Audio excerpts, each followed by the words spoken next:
Hi, in this Star Union video, I will show you how to install Star Union hydraulic disc brakes. Please make sure your brakes are functioning well and as expected before riding. If unsure, please check the manual and our hydraulic disc brake bleeding and troubleshooting videos in the channel below. Firstly, make sure the rotor is installed the right way up.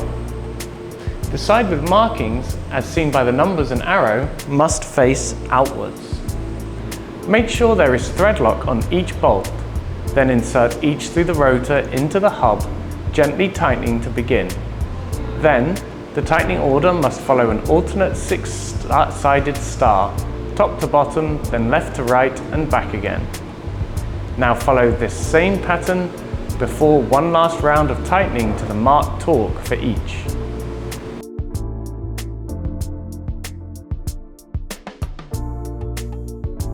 To install the brake lever, remove the grips and slide the brake lever onto the handlebar.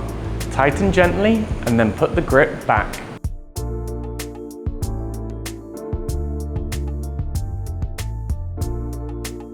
Now adjust the brake lever relative to the grip. For two-finger brake levers, pull the brake lever with index and middle fingers. Make sure the lever does not touch the ring finger.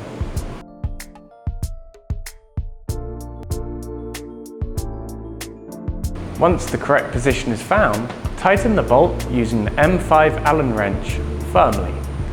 Now confirm the brake lever is at the correct angle. Hold the grip as if riding with relaxed wrists. Your fingers, wrists and arms should be aligned. Adjust as required and then tighten the bolt to the correct torque. Star Union hydraulic disc brakes allow the reach distance to be adjusted.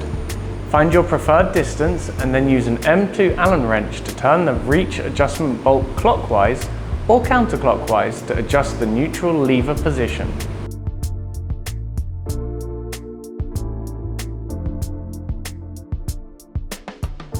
Next, the caliper. You'll need an M5 Allen wrench. Align the caliper to the mounting holes using any adapters required. Then fix the bolts but do not tighten all the way.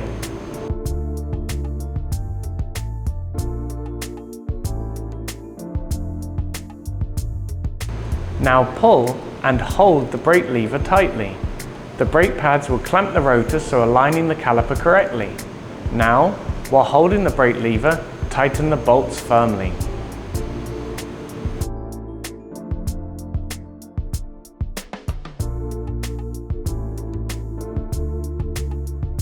Once installed, release the brake lever and tap the rotor and listen for a crisp ringing that shows the caliper is installed properly and not in contact with the rotor.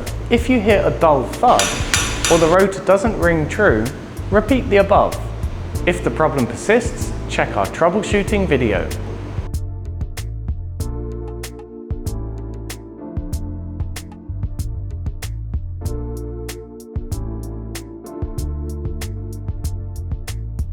After confirming the correct alignment, tighten the two bolts alternately to avoid displacement of the caliper during tightening and give the rotor a brief flick to confirm all is well.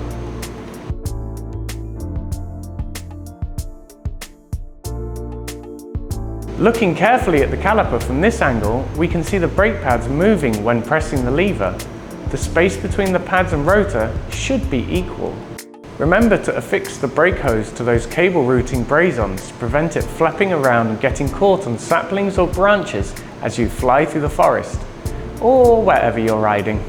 Each time you change the rotor or brake pads, they need bedding in, so avoid high-speed descents and gnarly technical descents until the brakes are fully operational.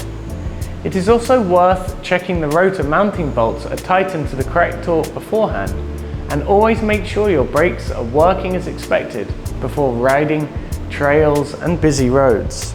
On that note, it's time to get out there and enjoy a gentle ride around the block.